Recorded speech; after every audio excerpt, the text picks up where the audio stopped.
Naturellement, c'est à propos des compteurs intelligents qui émettent des radiofréquences. Ma question, est-ce qu'il va avoir une résolution pour notre séance d'information que nous sommes en train de préparer? La réponse à votre question, on a délibéré. Évidemment, on cherchait la façon. Je sais que vous avez fait une demande d'aide financière pour vos 3 experts. En fait, on a statué que ça nous ferait plaisir d'y accéder. La seule chose, évidemment, la Ville ne peut pas faire un chèque là, de façon aléatoire. Donc, il faudrait que vos responsables puissent fournir à la Ville une facture équivalente au montant, puis le maximum de dépenses allouées à 600 $.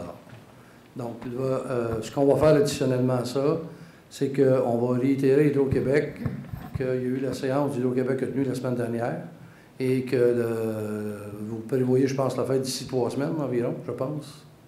J'ai eu des dates potentielles de Mme Potvin à la Ville, de Mme Anne Potvin. Okay. Mais là, tout de suite, j'ai renvoyé un courriel en copie conforme aux 3 intervenants potentiels. Okay. Mais là, c'est évident que je n'aurai pas de réponse tout de suite.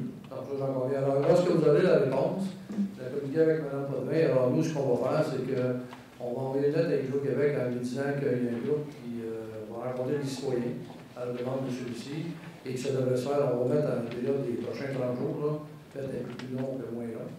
Et à ce moment-là, on pourra lui donner une date connue puis d'attendre que cette réunion ait lieu avant de prendre une décision. Donc, c'est ce que la Ville peut faire à un moment. OK, donc ça va être comme une lettre d'intention, ce ne sera pas une résolution en tant que telle. Quand la Ville va être en tour, premièrement, pour le montant de 600 $, oui, effectivement, que le Conseil s'est prononcé pour. Donc, la lettre qu'on envoie à Hydro-Québec, c'est une lettre qui est envoyée au bureau du maire en disant qu'on lui demande de reporter comme on l'a fait dans la présentation. À ce jour, il y a qu'à son demande, il n'y a pas de tempête, disons, dans 2 cas bien précis. Est-ce qu'ils vous ont donné une date potentielle confirmée ou non, à savoir quand ils prévoient venir à Saint-Laurent-sur-Richelieu pour installer leur compteur de radiofréquence? Non, on n'a pas eu de réponse à cet effet-là encore. Si jamais une telle réponse nous parvenait, je sais que votre point de contact avec M. Landry, ce serait un plaisir de vous en aviser. OK. Ma deuxième question, c'est encore un rapport avec des résolutions. Est-ce que la Ville de Saint-Jean va se positionner plus fermement, même si c'est très symbolique, là, parce qu'on sait que le pouvoir est pas au niveau municipal, à propos des demandes que nous avions fait, le collectif Saint-Jean-sur-Richelieu Refuge, nous avions fait le 7 avril, à savoir une résolution qui demandait au Québec le moratoire et de peut-être voter une résolution demandant directement au gouvernement du Québec d'imposer un décret à Hydro-Québec sur ces fameux compteurs. Moi, je pense que là, sur ce stade-ci, on va vous laisser avoir votre rencontre avec les experts. Évidemment, on va regarder aussi le taux de participation, parce que la semaine dernière, il y avait 40 personnes. Donc, à 40 personnes, je ne peux pas dire que je parle au nom de tous les citoyens. Donc, je représente l'ensemble des citoyens. Cette semaine, à la fin de la semaine, où je présume on devrait connaître les nouveaux ministères, les nouveaux ministres. Alors, évidemment, il est fort possible peut-être dans les nominations qu'on puisse en connaître quelques-uns. Donc, on va suivre ça de très près. Mais avant que vous ayez la rencontre avec vos experts, il est prématuré à l'entour du Conseil. Je n'ai pas eu la demande, en effet, de dire que la Ville... Maintenant, pour les villes qui demandent des moratoires, moi, je suis quelqu'un qui va donner toujours le juste à mes citoyens. Ils vont peut-être le faire, mais avec Hydro-Québec, je peux vous assurer, dans le moment, c'est que le citoyen qui n'en veut pas, il dit « j'en veux pas », puis il n'en installe pas, puis les autres, ils exigent des frais. Je pense que la vraie bataille, pour être sécuritaire, moi, dans mon cas, je l'ai fait. Je ne l'ai pas, je paye, donc je suis sûr que je n'en ai pas un intelligent, donc ça ne causera pas de sévices. Donc, à l'intérieur de ça, je l'ai expliqué, parce qu'on était avec des condos. Maintenant, au niveau des frais, avec un nouveau ministre, je pense qu'avec l'augmentation qu'Hydro-Québec vient de donner aux citoyens de 4,3 %, à mon avis, j'essaie de justifier, mais je ne la trouve pas. Donc, imposer ces frais-là, moi, je pense que la vraie bataille est là.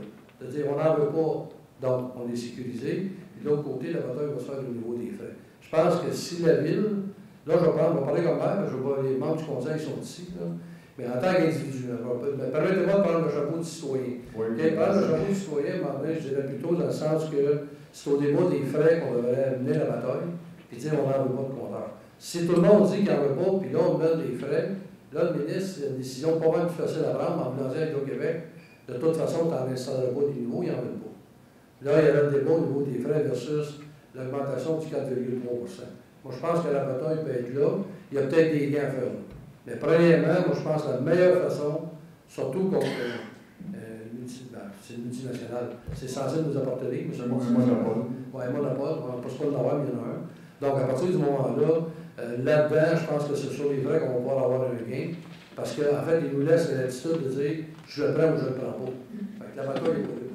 La bataille est si je ne le prends pas, il m'impose des frais pour l'installation d'un qui n'est pas communicant et des frais de lettres. Je pense que la bataille va se venir là.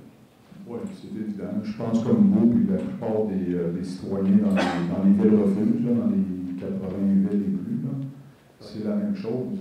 On a le choix de tourner à gauche, ça ne coûte rien, tourner à droite, ça coûte quelque chose. C'est un choix biaisé, comme on disait à la séance du 7 avril. Alors, M. Bonnier, là, je comprends. Je vais pas récidiver dans ma... Non, c'est pas une question de c'est une question de respect pour tout le monde. C'est bien. C'est beau? Merci de m'avoir écouté. Ça me fait plaisir.